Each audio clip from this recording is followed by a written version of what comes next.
Stop the world! Welcome to Stop the World, the ASPI podcast. I'm Olivia Nelson. And I'm David Wroe. And today we're staying in-house with a discussion between you, Dave, and our Executive Director, Justin Bassi.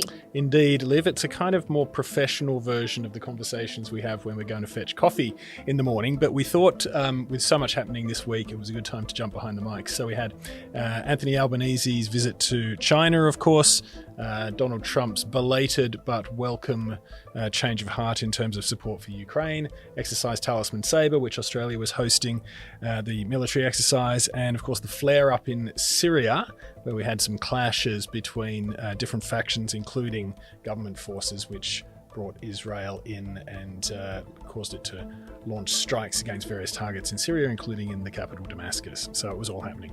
I should also say it's more professional than we are dressed right now as well. It's Friday afternoon, so yes. But none of these issues are straightforward. There's twists and turns in every corner of the world at the moment. And as always, between you and Justin, there's also some disagreement, some agreement, and there's plenty of interesting discussion. I think, Dave, if we drew a Venn diagram, there's about 70% overlap between you, and that leaves plenty to talk about in the remaining 30%. Yep. And the best part is that I felt I learned something and developed my own thinking along the way, which is what ASPI is here for. So I hope listeners feel the same way.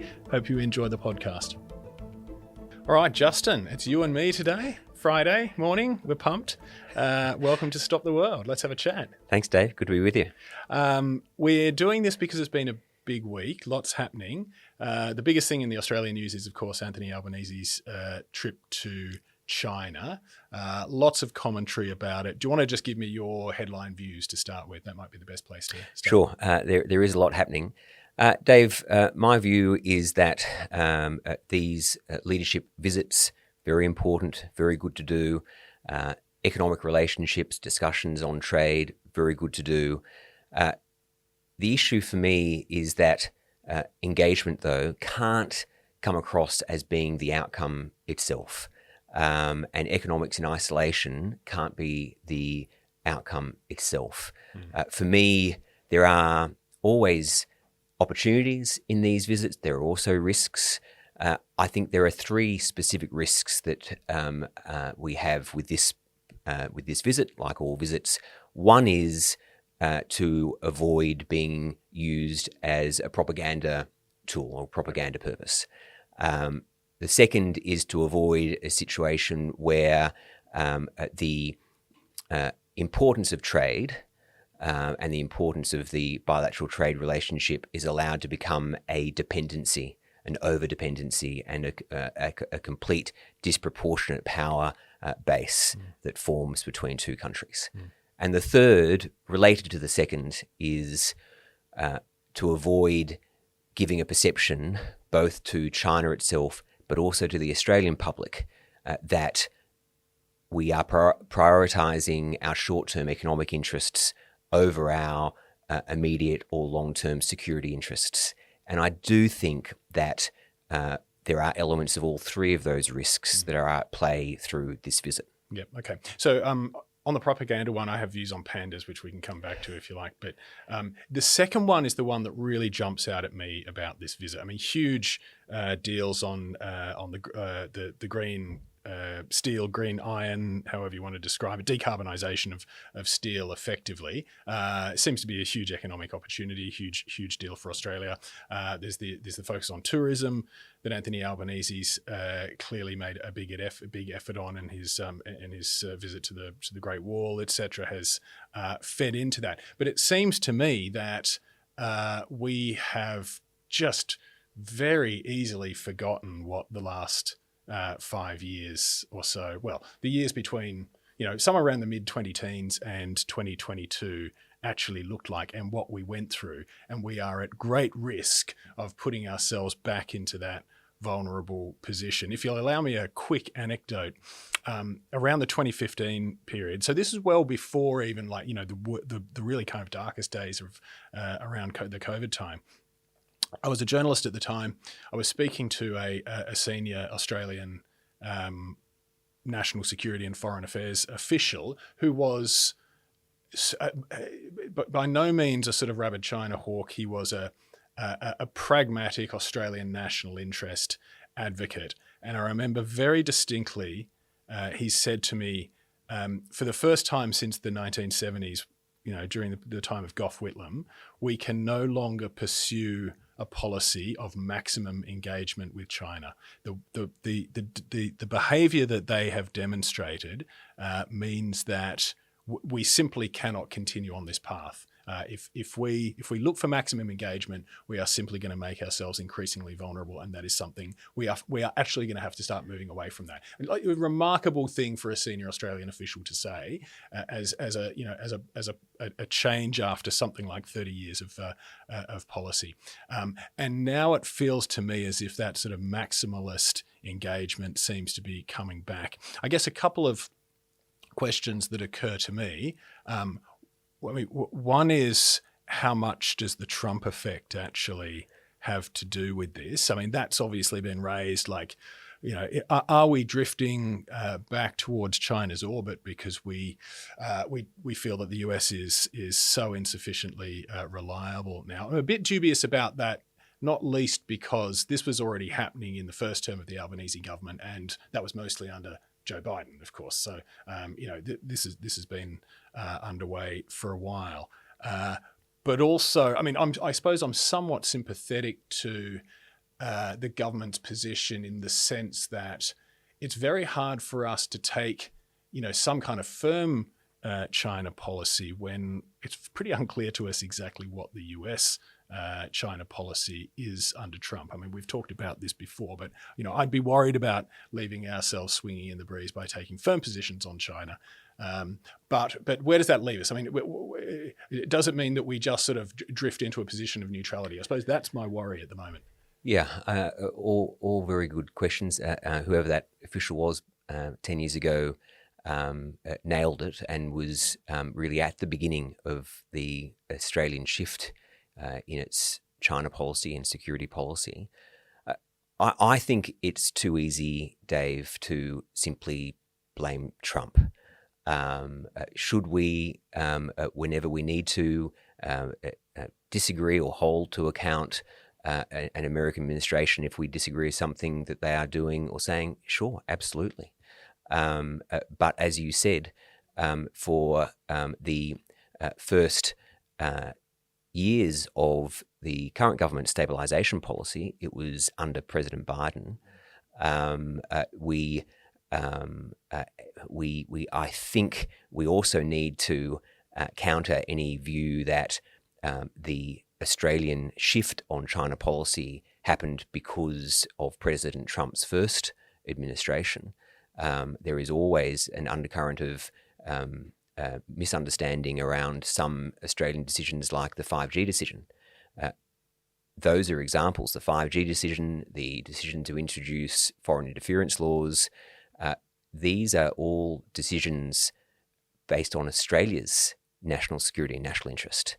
Australia made its 5G decision before the Americans made its decision. So going to your point of, if there's uncertainty as to exactly what the Americans might do in some situations, well, fine, we would like some predictability in many of those situations. But that can't leave us with such a level of inertia that we simply let others decide everything for us. We have to be in a situation where we're saying what is in Australia's interests. I do think that this visit has shown that we at the moment are unable to do two things at once. Yes, we should, of course, have an economic relationship with China, but have a look at how the Europeans are managing their relationship now, a relationship that I think was problematic a few years ago, just as, of course, Europe's relationship with Russia was problematic. But Europe is absolutely comfortable. Comfortable might be the wrong word. They are clear that China is an economic partner, but also a strategic adversary. Yeah. They are both. Australia doesn't seem to be able to say that China is both an economic partner and a strategic adversary. I think we are using the fact that the Australian population has some concerns about the US and President Trump to create a moral equivalence or a false equivalence between the US and China, to allow ourselves to say that what's wrong with the world at the moment, the instability in the world, is just great power competition. That's just not right. And so how did the visit feed into that? Goes to your issue that out of my three risks, the trade dependency and the economics over security is the bigger one for you. The trade delegation that the Prime Minister took with him, significantly high wealth Australian individuals, companies, and of course on the face of it, great, take a trade delegation. Business is important. But so many of the business leaders said publicly in the public parts of their meetings with their Chinese counterparts and Chinese officials that the relationship, the Australia-China relationship, was based on trust. Well, it's just not right. It can't be right. I don't have a problem with working out where Australia should trade with China, that's safe to do so through due diligence. But we shouldn't be providing the Australian public with the view that the Australia-China relationship is based on mutual trust. One, that's the Chinese Communist Party's phrase that we seem so willing once again to be repeating back. But two, it's not even that we have to learn from other countries' mistakes and other countries' lessons. It's not like we're saying, what have we got to learn from Europe's mistakes with Russia? Or what have we got to learn with Europe's mistakes leading into World War II? We have just come out of years of economic and diplomatic coercion by China against us. There's no trust there. The reality is that those business leaders are there because of money. That's fine, but be willing to say that the economics makes profits for the companies, which helps businesses in Australia and helps jobs in Australia. Be okay saying that. Don't try and tell the Australian public that it's based on trust because it's not. And I think that tells the Chinese Communist Party, it tells Beijing the wrong message as well. It says we've got Australia where we want them because they are so fearful of what we might do again in the future that they are willing to say what is not true.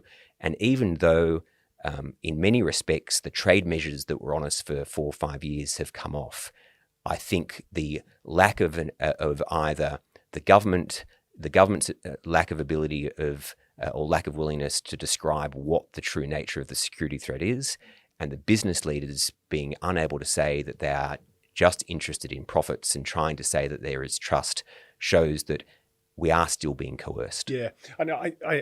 I think you've put that really quite well. I mean, one of the slight distinctions, I suppose. Well, I guess one of the challenges that I was going to put to you about that point about putting economics over security is that governments need to think about everything. I mean, like, you and I, we work in the national security space. Of course, our preoccupation is national security. And of course, we can make the argument that security is the foundation for everything else. If you don't have sovereignty and security, then it's very hard to have control over much else in your sort of national destiny.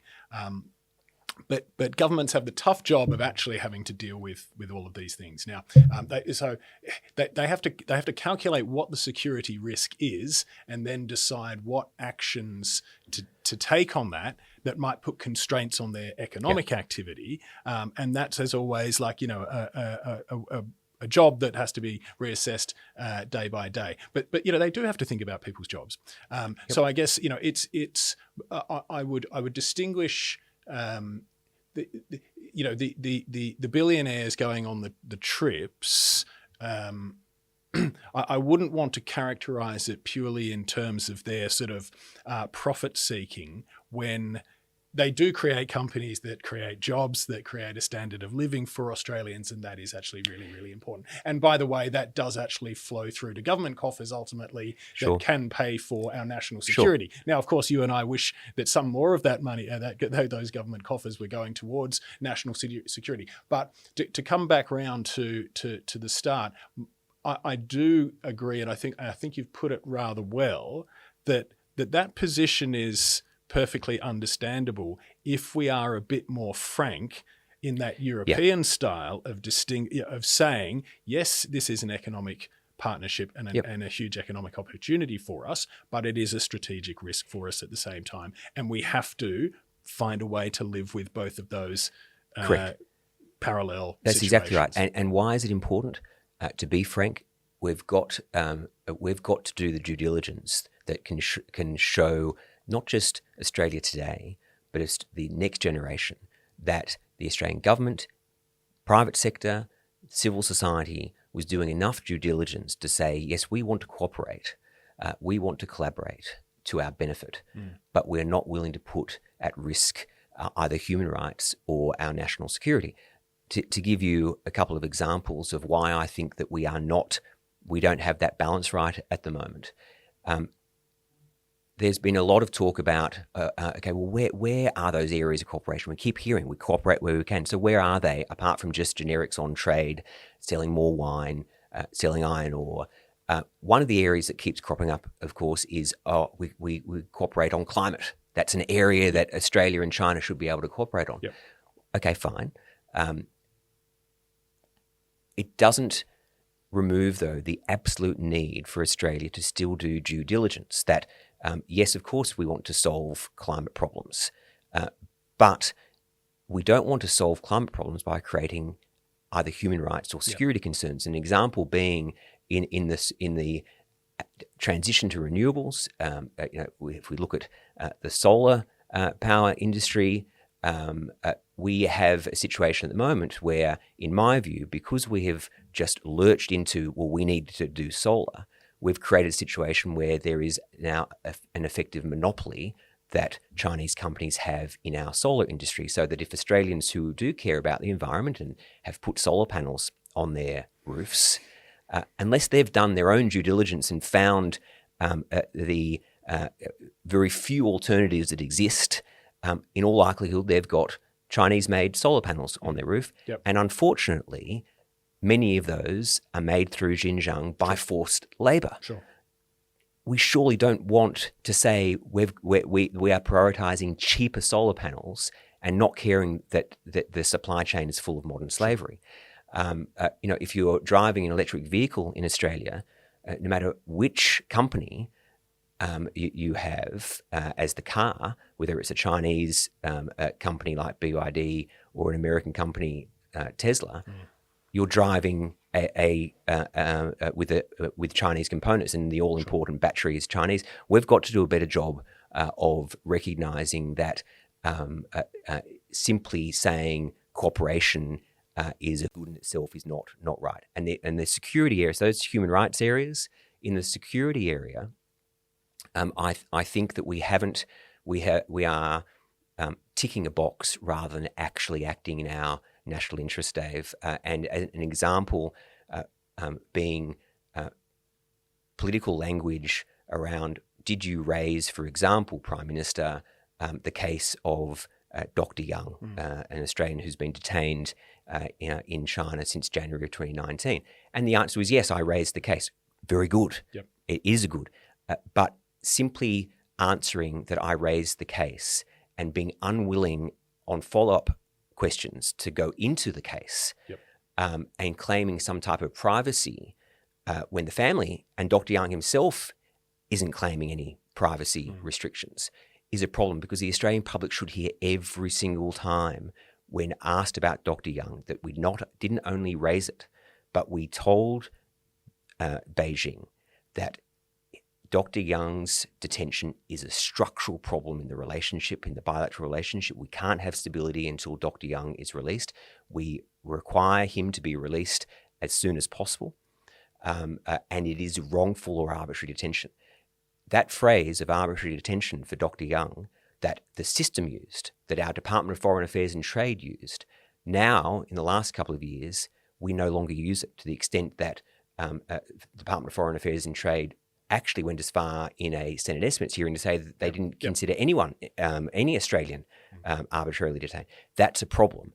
And again, in my view, without hearing any different, and yes, understanding that no doubt behind the scenes there's lots of things happening, we still need to provide the Australian public with the truth that cases like Dr. Young are not just consular cases, the equivalent of someone who's been charged with drug peddling or anything like that. This is a case of wrongful detention. It's a problem for the relationship. Yep. Okay. We've got a couple of other things to push through. I want my 30-second rant quickly on pandas. I don't get pandas. If I go the rest of my life without seeing another panda, I will feel no less satisfied on my deathbed about my life achievement, and I don't understand why anyone over the age of 11 gives a hoot one way or another. So I'm baffled as to why they have become this enormous sort of diplomatic tool at China's disposal. And my plea to all of Australia's journalists and politicians and commentators is that can we please never ever hear about pandas? Just quickly, I slight news. I like the pandas. Right. I mean, they're cute. They're lovely animals. They are, but only if we're able to do those two things at once. If we're only able to say everything economically with China is great, and that I'm visiting the pandas and isn't that great, but I'm unwilling to talk about the security issues, that's when the panda diplomacy and the engagement for engagement's sake becomes a problem. They don't even want to have sex. Why don't they? just Russia. Now, we've seen a rare bright spot. Yeah. We've seen a positive shift from Donald Trump on Russia. He's finally twigged on to the fact that Putin might have been stringing him along, never mind the fact that the bloke who weeds the rose garden probably could have told him that in January. But, okay, it's clear now he's agreed to supply Patriot air defense systems, missiles, ammunition, etc., paid for by NATO allies in Europe. That's fine. That's tolerable, and that's a positive step.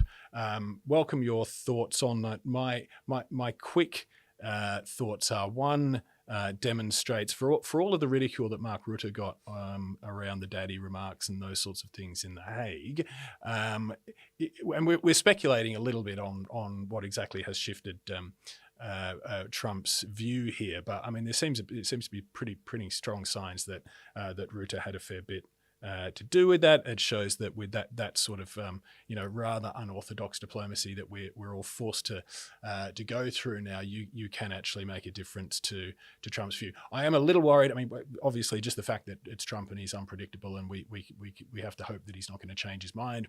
A little worried about the things that he said earlier in the week, where he said, "I'm on nobody's side." I mean, that's clearly a problem. The other one that worries me a little bit is the 50-day deadline that he has set.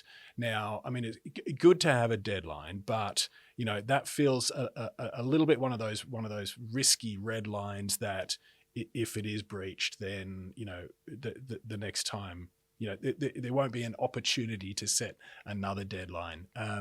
Welcome your views. I agree. It does seem a very good shift. The fact that the language is changing, the recognition publicly that Putin really has no interest in negotiating a fair and just peace, that he just really wants to buy himself more time with the aim of really squeezing Ukraine as much as possible, so that whenever there is an endpoint, Russia is clearly the superior party. I think there is a significant shift. You're right, it needs to be a permanent shift. I too don't like the idea that the US doesn't have sides. I think that clearly the US has sides. It's on the side of its allies, it's on the side of its partners, and it's on the side of the rules-based order. Well, it should be, but that's, I mean, the one of the great problems of the Trump worldview is that is no longer an assured thing. Yeah, I think that I'm not sure that it's not assured. I think that would we prefer to see different language? Would we prefer to see friend and foe treated differently, rather than too often friend and foe treated the same, whether it be tariffs or other issues? Yes, but I do think that that too much is put on social media posts. Too much is put on language that isn't ideal. but shouldn't take away from the fact that we have structural alignment in this alliance that continues to be shown, that even after we might not like certain language that President Trump uses around Russia or China or other authoritarian regimes, they do the right thing. And it's, in my view, throughout the last 100 years, it was even one of Churchill's famous quotes around the US will eventually effectively do the right thing after trying as hard as possible not to for as long as possible.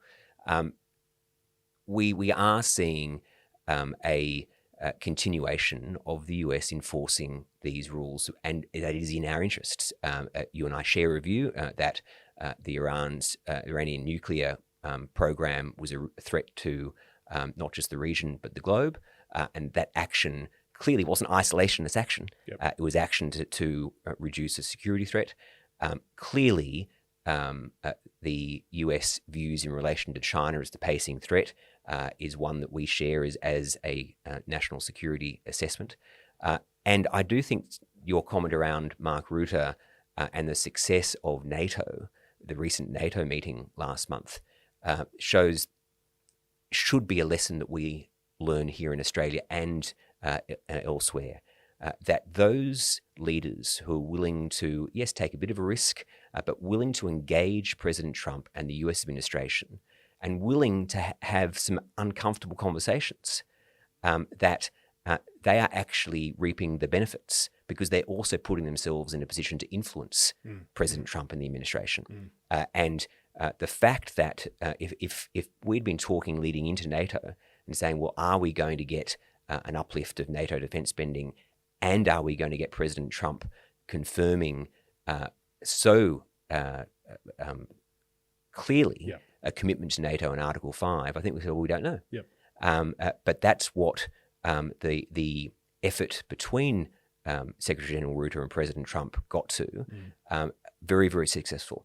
I think we've got to be willing to have that level of engagement that sometimes involves some uncomfortable conversations, and not be so worried every time we hear some language that we might not like. But it's also, again, goes back to we should be willing to explain to the US where we don't like what they are saying or doing. But we can't also, Dave, be a country that is only willing to speak truth to power in relation to Washington, D.C., if we're not willing to speak truth to power to other capitals like Beijing. So I think your 50-day reference, very important. We do need to ensure that red lines are met. President Putin, right now, he will be looking at what he needs to do to get out of it. He adapts.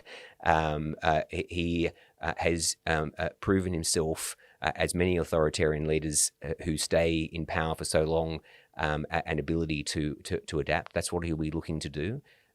We've got to ensure that rather than Putin and Russia squeezing Ukraine and creating division between the US and its NATO partners and other allies, we've got to be the ones who are putting the pressure on Russia so that they're forced to come to the table and not as the stronger party. I think this recent shift in which the US is clearly saying, well, we're not going to be strung along forever and a day is positive. Yep.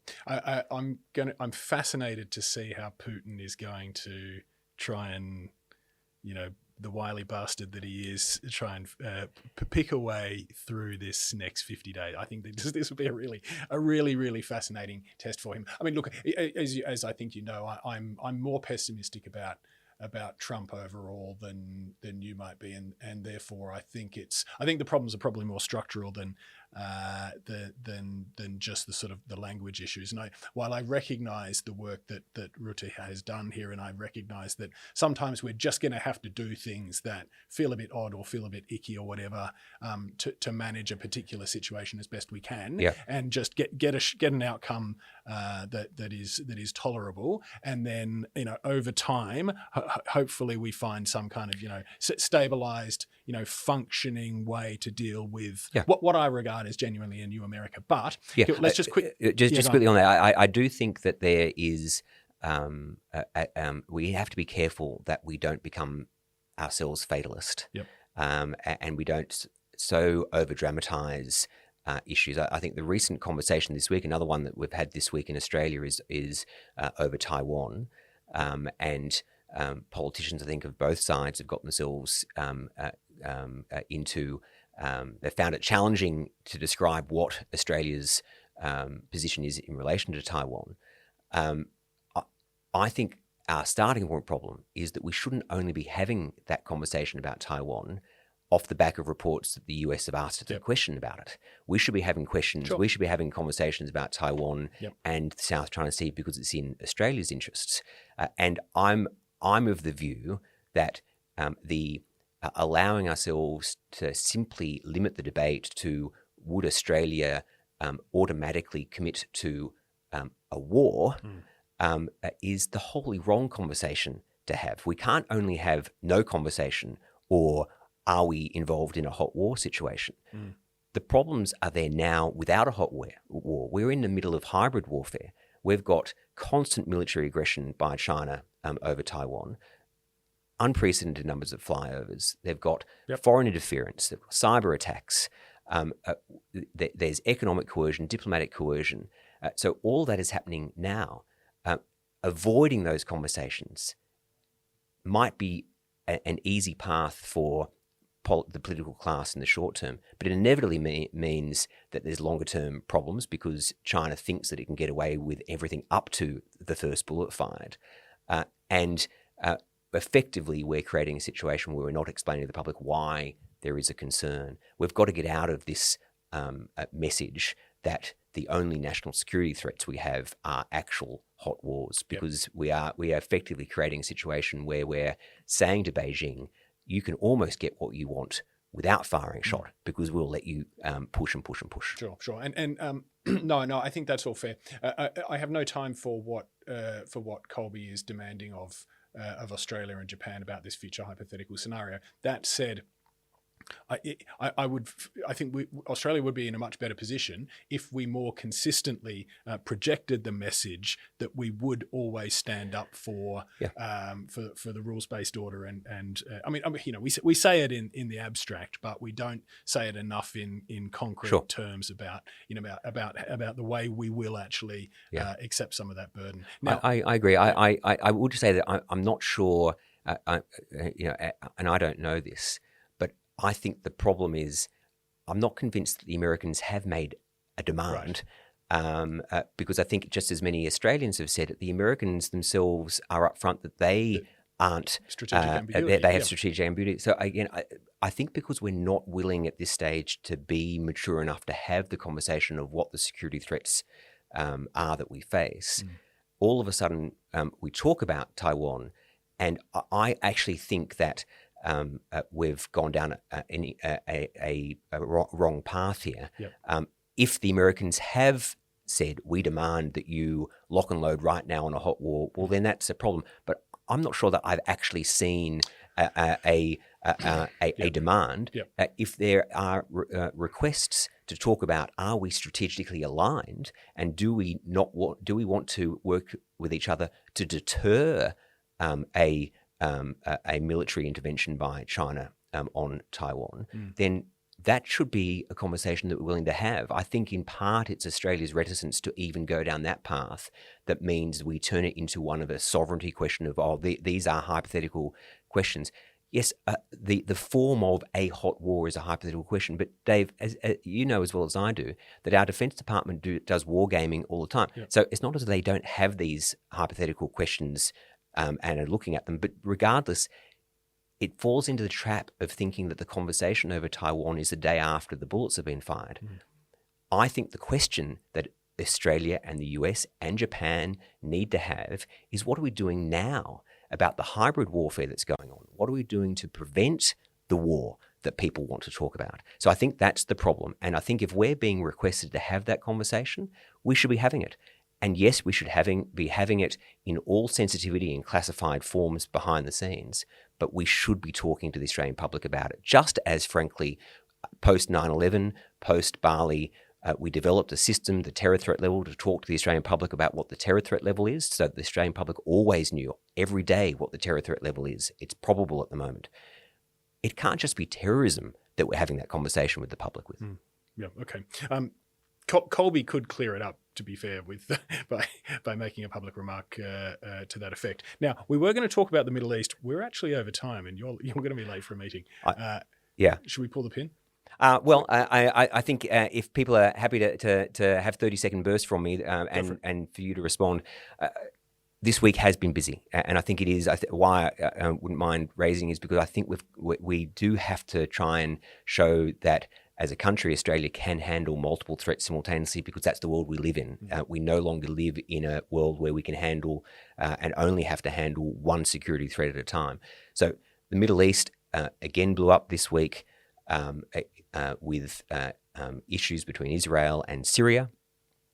Shows that the Middle East is not stable, completely unstable. I do think that, again, part of my view that we need to be having conversations with the public more about the world that currently exists, which is not a stable world, it's not a secure world, goes to this issue that I have. I personally think it's sad that effectively the only reason we're talking about the Druze minority in Syria is because people are getting upset with Israel's military actions in relation to Syria.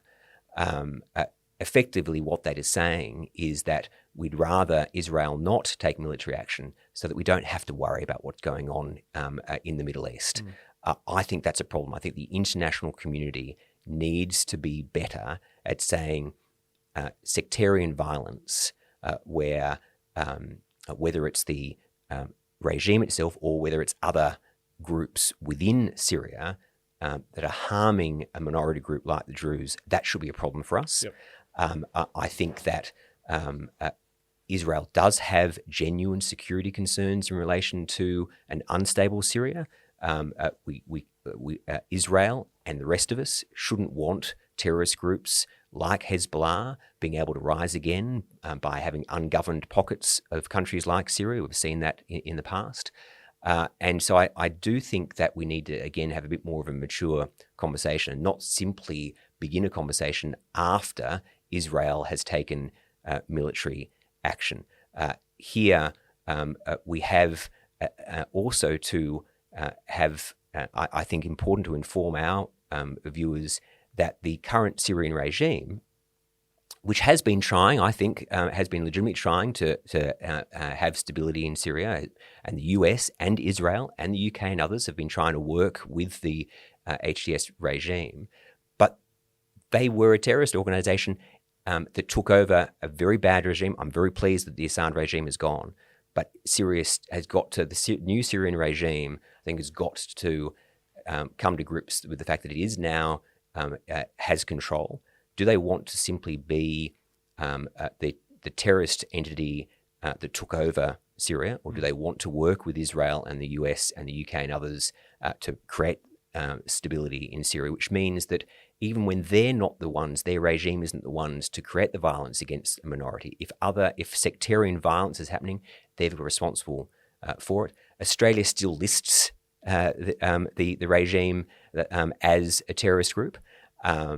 So when we're talking about Israel's actions against Syria, I think it is important to remember that until Australia delists the HTS, as other countries have done, we're dealing with a terrorist organisation. All these facts need to be better understood. But the aim here needs to be, how do we create the stability within Syria, within the region, that creates safety for all parties? Yep. And until we have that, I think it's not.